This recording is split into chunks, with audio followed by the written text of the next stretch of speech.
Why is it when people set up stands for conferences at a conference, it's always just a bit blur?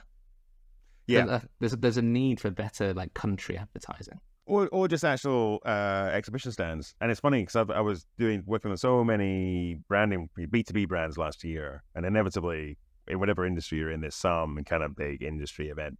And it is just, I always think there's definitely opportunity to do something bigger and bolder. Well, bolder anyway, but they're just such like complicated things to organize. By the time you take a team, and it's always like last minute before you get the budget approved, and then it's like you got somebody who's just like, I can set up the stand like we did it last year, or you can do this really high risk thing which you might all fall flat in your face. And it's but it is time to start doing something different with these things. But you're absolutely right. By the time you spent all the money on the stand, you could have done something more interesting. Really cool. Yeah. We'll just make a better stand anyway.